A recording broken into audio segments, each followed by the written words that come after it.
Praise the Lord. आप सभी लोगों को आज बुधवार के दिन में आराध्य यूट्यूब चैनल में आपको स्वागत है। आइए आज प्रभु का संदेश सुनेंगे पवित्र बाइबल के बारे में और बाइबल का लिखावट के बारे में अपन ध्यान कर रहे हैं। उसके बारे में आज और कुछ विषय ध्यान करेंगे। ठीक है, अपन सोमवार के दिन संदेश में ये अपन सुने हैं कि सोमवार के दिन में पवित्र बाइबल में जो पुराने नियम में हिब्री भाषा में परमेश्वर जैसा अंक शास्त्र को उपयोग करके या गणित चमत्कार किए हैं, उसी प्रकार नए नियम में भी यूनानी भाषा के द्वारा पूरा 39 ग्रंथ में भी गणित शास्त्र के चमत्कार लिखाए हैं। उसके बारे में कुछ विषय मत्ती का सुसमाचार पत्र पहला अध्याय से 11 वचन तक अपन सुने हैं सोमवार के दिन। ठीक है, तो पास्टर इवान पैनिंग जी ने यह बताया है कि सारे संसार के गणित वैज्ञानिक लोगों को यह सवाल दिए है कि अगर आप इतने बड़े गणित शास्त्र का वैज्ञानिक है ना, तो आप इसमें इस पवित्र बाइबल के अंदर सिर्फ एक 10 वचन लिखिए। कृपया आप एक 10 वचन इसी प्रकार लिखिए जैसा आप लिखते जब एक एक शब्द का अर्थ बदलना नहीं, एक एक शब्द में जो एक एक संख्या का भी इस्तेमाल होना चाहिए। एक एक संख्या को ले और शब्द को ले और बाद में लिखने के बाद उस संख्याओं का तुल्य सही रहना है और शब्द भी बराबर, उसका अर्थ भी अच्छे तरह से बराबर अर्थ रहना है, समझ पाने का अर्थ रहना है। तो आप लिख सकते हैं क्या? ऐसा सवाल पूछने से सारे पूरा वर्ल्ड वाइड संसार के वैज्ञानिक लोग ऐसे बताए हैं कि हाथ उठा दिए। ऐसा एक 10 वचन पवित्र बाइबल के जैसा अगर कोई लिखने का यत्न करते हो तो कम से कम 450 साल लगेगा, वो भी ठीक रीति से नहीं लिख पाए। क्या गवाही दिए है? सारे संसार के वैज्ञानिक लोग ये गवाही दिए है कि पवित्र बाइबल के अंदर सिर्फ एक 10 वचन लिखना बहुत कठिन है।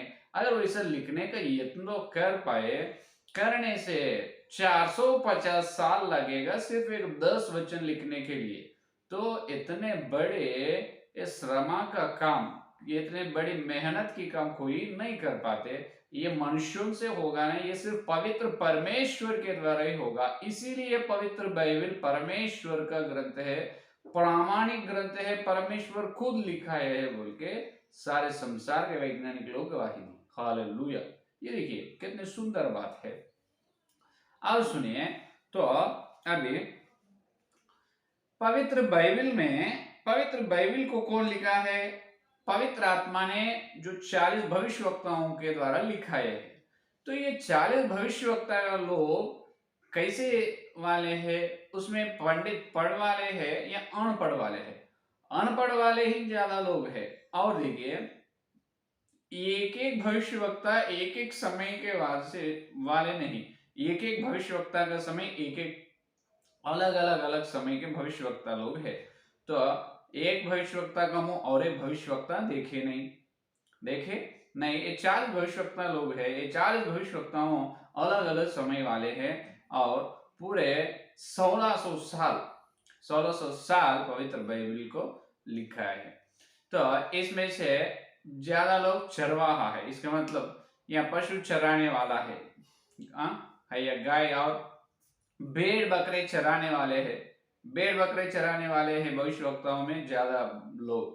और ज्ञानी लोग बहुत कम हैं, जो मूसा, दाऊद, दानियेल, सुलेमान, ये 4 लोगों को छोड़कर, मूसा, दाऊद, दानियेल और सुलेमान राजा, ये 4 लोगों को छोड़कर बाकी के भविष्यवक्ता लोग सब लोग जो है वो पूरा भेड़ बकरे चराने वाले हैं। ये चराने वाले चरवाहा लोगों को इतना ज्ञान कैसे आते हैं बराबर गणित शास्त्र के द्वारा पवित्र बाइबल लिखने का?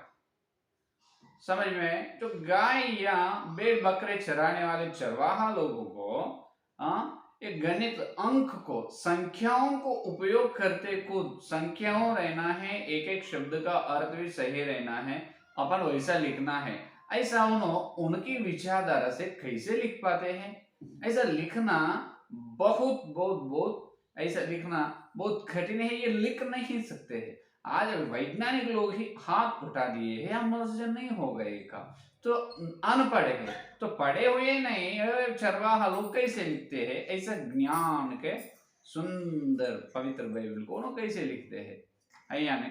तो इसका अर्थ ये है कि अगर मूसा, दाऊद, सुलेमान या दानियल को छोड़ने से अगर वो ज्ञानी लोग हैं, अगर उन्होंने बराबर उन्होंने लिखते जब ऐसा लिखा है, संख्या को भी लिया है और शब्द को भी लिया है, संख्या और शब्द दोनों भी मिलाने से उसका अर्थ बदलना नहीं, सही प्रकार के अर्थ रहना है उसमें, ऐसा उन्होंने बात करके लिखे समझो, ऐसा अपन सोचेंगे एक एक फल, तो ऐसा सोचने से अगर उन्होंने बात करके लिखे है तो हाँ ऐसा बात करके लिखे है अच्छी तरह से, संख्या शास्त्र को पुराने नियम में इस्तेमाल करे बोल के अपन बोल सकते हैं। अगर नए नियम में देखे तो पेतरुस, यूहन्ना और ये मार्कुस, ये सभी लोग जो है, पेतरुस यूहन्ना तो मचुअर है, मछुआ, फिशरमैन है, मछली पकड़ने वाले, अरे मछली पकड़ने वाले हैं, उन्होंने तो वर्णमाला नहीं मालूम, उसको स्वर नहीं मालूम, व्यंजन नहीं मालूम, वो लोग कैसे लिखे हैं फिर, और वे लिखे समझो, उन्होंने अंक को या संख्याओं को लेकर, संख्याओं के द्वारा संख्या को लेकर और चमत्कार रूप से शब्दों को कैसे तैयार करे है, ये कैसे हो सकता है, ये मछली पकड़ने वालों को, मछली पकड़ने वाले ऐसा लिख सकते क्या, बिल्कुल लिख नहीं सकते, बिल्कुल लिख नहीं सकते। तो यहाँ पर एकदम सच्चाई, एकदम सत्य ये है कि पवित्रात्मा, पवित्रात्मा परमेश्वर इस 40 जनों को, 40 भविष्यवक्ताओं को उनको हाथ में, उनके वश में लेकर एक एक समय में, जो कौन से भी समय में रहने दो, मूसा का समय अलग है, यशायाह का समय, यिर्मयाह का समय अलग है, यहोशुआ का समय, एक एक भविष्यवक्ता का समय अलग अलग की है, तो ये 40 जनों के पीछे एक आत्मा, एक व्यक्ति काम करेगा, वही व्यक्ति पवित्र आत्मा। तो पवित्र आत्मा 40 जनों को उनके वश में लेकर पवित्र बाइबल को लिखाया है। इसीलिए इसीलिए जो उत्पत्ति मूसा से लेकर प्रकाशित वाक्य लिखा है, जो यूहन्ना तक, हर एक व्यक्ति का लिखावट में, हर एक व्यक्ति जो लिखा है उस वचन में, उस शास्त्रों में, हर एक शब्द में, हर एक वचन में संख्याओं को इस्तेमाल किया गया है, और संख्याओं को लेकर हजारों की संख्याओं को चमत्कार वहां पर लिखा हुआ है। इसीलिए पवित्र बाइबल पूरा क्या है, तो चांदवा है, संख्याओं का या अंकों का चांदवा, छतरी है, संख्याओं की छतरी है। तो इतने सुंदर पवित्र बाइबल को परमेश्वर खुद लिखा सकते हैं, और कोई मनुष्य ऐसे गणित शास्त्र के चमत्कार के द्वारा, सही प्रकार के मीनिंग के द्वारा कोई लिखा नहीं सकते, सिर्फ पवित्र परमेश्वर के द्वारा ही ये काम होगा। तो बहुत आसानी से बोल सकते हैं कि पवित्र बाइबल का मतलब परमेश्वर का ग्रंथ है, ये प्रामाणिक, ये स्टैंडर्ड बुक है, ये मानक पुस्तक है, और किसी पुस्तक पवित्र बाइबल से तुल्य नहीं, बराबर नहीं। और कौन से भी पुस्तक धरती में, कौन से भी पुस्तक आप लीजिए, कौन सा भी पुस्तक पवित्र बाइबल से तुल्य नहीं होता है और बराबर नहीं होता है। अगर होता है तो इस प्रकार संख्या शास्त्र, ऐसा संख्या शास्त्र उपयोग करके पवित्र पुस्तक ऐसा लिखना बहुत कठिन है, ये असंभव है, ये असाध्य की काम है, काम सफल होने का नहीं, ये कामयाब होने का काम नहीं। कोई भी मनुष्य, कितने भी बड़े वैज्ञानिक होने दो, उन कितना भी ज्ञानवान होने दो, ऐसा ग्रंथ लिखना बहुत बहुत कठिन है, एकदम बहुत, ये असंभव की काम है। तो यहाँ पर डॉक्टर इवान पैनिन जी ने ऐसा भी तलाश करे है कि, ऐसा भी ध्यान करे, अगर ये मनुष्यों के द्वारा होगा क्या ऐसा पुस्तक लिखना, ऐसा पुस्तक लिखने का काम मनुष्यों के द्वारा हो सकता क्या।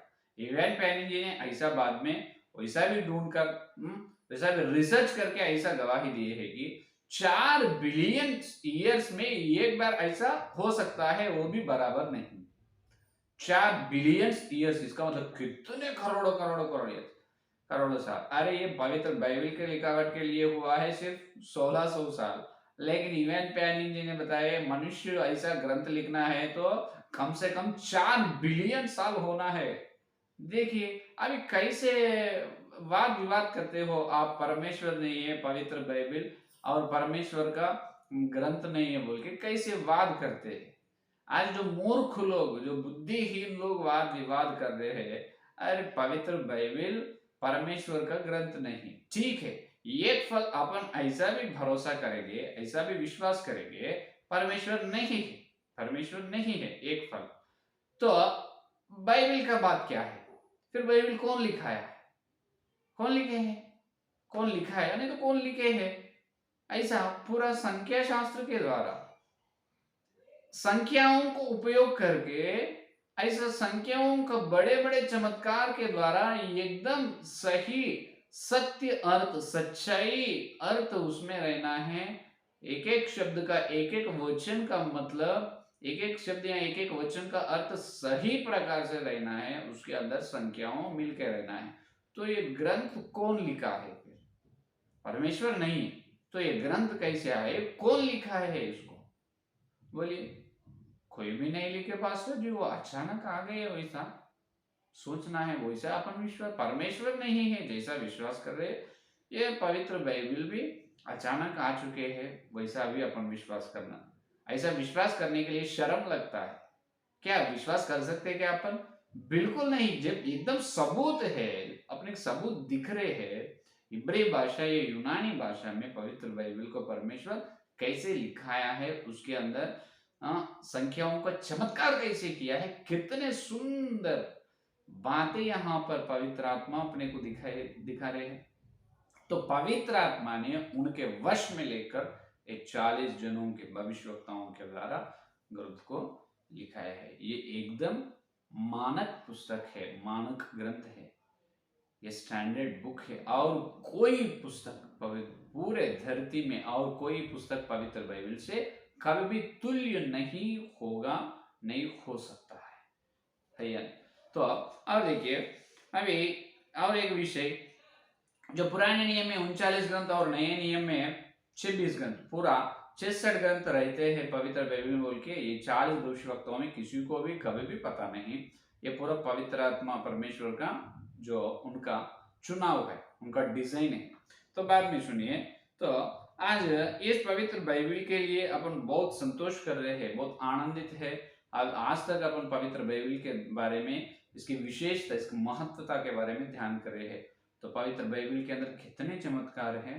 एकदम परमेश्वर है तो पवित्र बाइबल है। अगर पवित्र बाइबल सत्य नहीं है, परमेश्वर सत्य नहीं। लेकिन पवित्र बाइबल एकदम सत्य है, सत्य ग्रंथ है, एकदम स्टैंडर्ड बुक है, तो परमेश्वर भी बराबर है। तो आज सारे मानव जाति के लोग, सारे मनुष्य ये विश्वास कर रहे हैं परमेश्वर एक है, सत्य है, परमेश्वर एक ही है। उसी प्रकार परमेश्वर का ग्रंथ भी एक ही है, वही ग्रंथ पवित्र बाइबल है। हालेलुया। ये अपना विश्वास है और यही अपना सबूत है, सबका भी यही होगा। आगे दिनों में, भविष्य में सबका सबूत भी यही होगा। परमेश्वर एक है और परमेश्वर का पुस्तक, परमेश्वर दिए, परमेश्वर का पुस्तक, उनकी योजना का पुस्तक एक ही है, वो पवित्र बाइबल है। उसी प्रकार ये पवित्र बाइबल में भी सत्य एक ही है। पवित्र बाइबल के अंदर सत्य भी एक ही है, सच्चाई एक ही है, अलग अलग के सत्य नहीं है, एक ही सत्य है। इसका मतलब पवित्र बाइबल के सिद्धांत एक ही है। पवित्र बाइबल के अंदर जो पवित्र बाइबल का शिक्षा, अलग अलग प्रकार की शिक्षा, नाना प्रकार की शिक्षा नहीं, पवित्र बाइबल की शिक्षा एक ही शिक्षा है, वो प्रेरितों की शिक्षा है। ये क्यों विश्वास नहीं कर रहे हो आप? विश्वास लोग होने दो या सेवक लोग होने दो, है या नहीं? परमेश्वर के बारे में आप आनंद है, संतोष है, पवित्र बाइबल के बारे में आप संतोष है, आनंद है, बहुत अच्छी बात है। लेकिन पवित्र बाइबल के अंदर सत्य भी एक ही है। क्यों ऐसा? सत्य एक ही है, शिक्षा एक है। आप ऐसा प्रचार कर रहे तो उस एक शिक्षा को अपन ढूंढेंगे, उस एक शिक्षा जो प्रेरितों को प्रभु सौंपे है, वो यीशु मसीह सौंपे है, वो शिक्षा को अपन अनुसरण करेंगे। तो ऐसा बोलने से आप क्यों स्वीकार नहीं कर रहे? आप क्यों नहीं मान रहे? इतने दिव्य ग्रंथ, इतना श्रेष्ठ ग्रंथ प्रभु अपने को दिए है, तो इसमें पूरा असत्य छिपा कर रखते क्या? नहीं नहीं, बिल्कुल सत्य ही है, असत्य कहाँ तो भी नहीं। तो सच्चाई है, भलाई है, बुराई कहाँ भी नहीं बाइबल में, तो एकदम सत्य है। तो उस सत्य को आप ढूंढना है, उस सत्य को प्रचार करना है। तो इसका मतलब बाइबल को सही रीति से, ठीक रीति से व्याख्या करना है। इसीलिए यीशु मसीह पैदा होने से 750 साल पहले 750 साल पहले ही यशायाह भविष्यवक्ता को यीशु मसीह ने दर्शन दिए। परमेश्वर क्या दर्शन दिए? तुम चितौनी को बनाओ, चितौनी बनाकर मेरे चेलों को दो। उस चितौनी के अनुसार तुम प्रचार करना है, उस चितौनी को चेलों को देना है, उस चितौनी को शिक्षा में बोलना है, चितौनी के द्वारा चलना है, उस चितौनी को तुम शिक्षा में बोलना है, जब भी तुमको पौना फटे, नहीं तो पौने फट जाते हैं, पौना फटेगी भैया। तो ये है सत्य संदेश। तो अपने को आज जब यशायाह के द्वारा नहीं हुआ काम, आज पवित्र आत्मा ने अपने को दी है। हाँ, यशायाह के ऊपर जो पवित्र आत्मा का अभिषेक है, वही अभिषेक आज भविष्यवक्ता प्रेरित ओफिर जी के ऊपर देकर प्रेरित ओफिर जी के द्वारा अपने को चितौनी पुस्तक दी है। ये है प्रामाणिक पवित्र बाइबल, और प्रामाणिक पुस्तक में एक ही सत्य है, एक ही शिक्षा है। उस शिक्षा को अपन प्रचार करना है तो पवित्र बाइबल को ठीक रीति से व्याख्या करना है। तो ठीक रीति से व्याख्या करेंगे, चितौनी के शिक्षा में अपन भी प्रचार करेंगे, अपनी शिक्षाओं में चितौनी को बताएंगे, जब भी अपने को पौने फटेगी। हालेलुया। तो उस प्रकार का अनुग्रह प्रभु आप सबको देगा। आमीन। आइए प्रार्थना करें। हालेलुया। स्तुति, धन्यवाद धन्यवाद धन्यवाद करते हैं यीशु मसीह, इस बुधवार के दिन तुम्हारे पवित्र आत्मा के द्वारा तुम भेजे तुम्हारे सत्य संदेश, दिव्य संदेश के लिए धन्यवाद करते हैं प्रभु।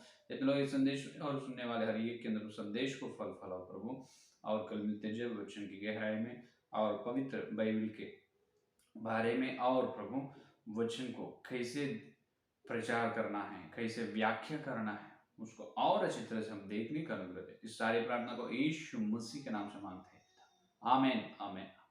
परमेश्वर का प्रेम, मसीह का अनुग्रह, पवित्र आत्मा के सहभागिता इस दिन लेकर प्रभु आने तक सारे भक्ति उनको विशेष रूप से हर दिन पवित्र बाइबल के बारे में, जो महत्वता के बारे में सुन रहे हैं, उनको सर्वदा साथ रहेगा। आमीन आमीन आमीन।